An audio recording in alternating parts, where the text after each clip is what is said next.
Education Life. The below student work, for a bilingual MFA program in creative writing, at the University of Texas at El Paso, addresses the border wall, Mexican-American identity, real Mexican, and violence in Ciudad Juárez, Panda Pradera and Los Falsos Secretos de la Muerte.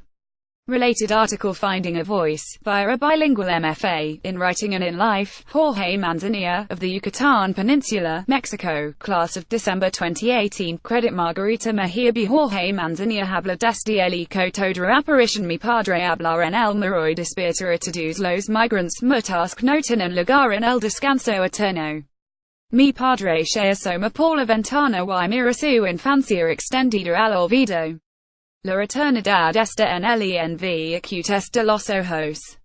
Lo supe a través de mi padre que oro desde su sangre y vive en el álbum de las ausencias. Alessandra Narvaez Varela, of El Paso, class of December 2017, credit of Pierre Aguirre for the New York Times v. Alessandra Narvaez Varela. Anthony, it doesn't matter, honey. I am in prison after having served 7 years in the county jail of Expletive, El Paso, Texas.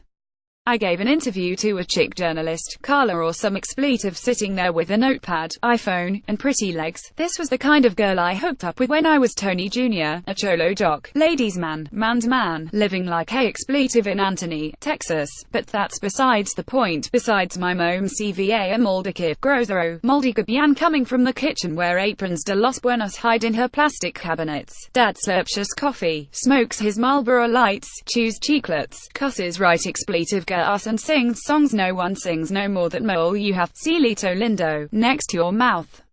But you already know the words. You're a real Mexican, this is my soft picture in your eye, a tear-tattooed Spanglish pocho demon, a criminal bone, a stain. Oscar Marino, of Ciudad Juárez, class of 2019, credit of Pierre Aguirre for the New York Times v. Oscar Marino. Pradera Dorada is a neighborhood close to the Costco, known for its pan de dulce.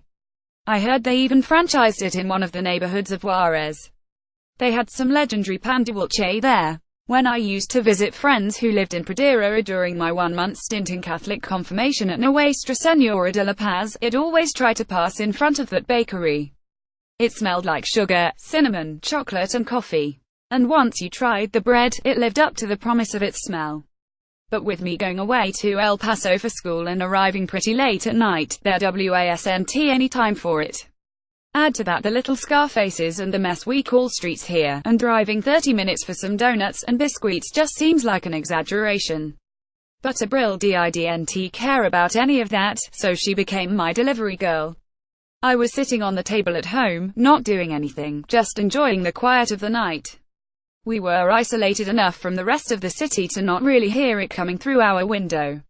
The most we heard was the sound of cars trying to climb up the dirt hill outside our street.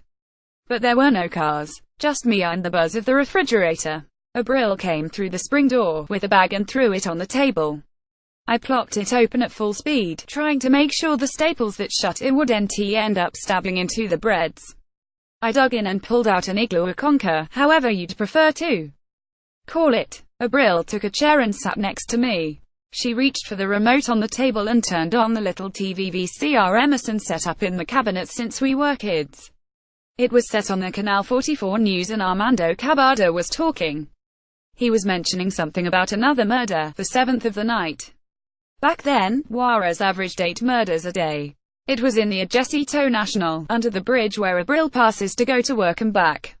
I was just about to tell her how lucky she'd been. How maybe her picking up the bread stopped her from seeing that. But then, I recognized the car. Papa's white 2007 Itzaru. I recognized the license plate number. And I recognized my dad's face covered in blood as the camera zoomed in on it to not show the bullet wounds. I kept staring at the screen, trying to make sure that it wasn't him. That it wasn't his car. I couldn't breathe. I kept gasping for air but it wouldn't come. Something was blocking my throat. I felt as if my nostrils were blocked as well. I couldn't feel any air coming through my nose. I was choking on the bread. Abril had gone white from the news and was shaking. It took her too long to notice I was choking. Later she'd tell me that she thought I was just in shock, that I was losing my breath because of what happened to Papa. But I felt some of the bread slobber down my chin. She saw it and got herself behind me, pushing on my diaphragm with her fists. I spat out the conker. I had taken a big bite, enough for it to just fall like a rock onto the floor. I gasped and sobbed, now able to catch my breath. That was the last time I had pan de pradera. Mario Martz, of Nicaragua, class of 2018, credits Eugenia Carrion and Tromerica Quente Mario Martz la muerte una perdida en Madrid, es ingenua, tierna y melancólica. No sabe perdona pero dice estar enamorada del chico que simula morir en las cursives líneas de este poema. No comprendo el porqué del empeño de los hombres malos, piensa y casi sin fuerza se envuelven las sabanas de una camilla cuando escuchan la radio la noticia de una mujer asesinada en Ciudad Juárez. En este suburbio rural no se escuchan noticias como estas, advierte. Hay noches en que sonríe la tristeza, la vergüenza admitirlo, pero no es ella quien sufre, sino la de la televisión que fue violada por su padre. Esta vez no será humana con ellos, vacila. Se toma un vaso con agua y con las manos ciegas en los bolsillos de su overall emprende su nuevo camino. Mañana será otra muerte y la mano que la invocó será el homicida prófugo de la pagana en blanco.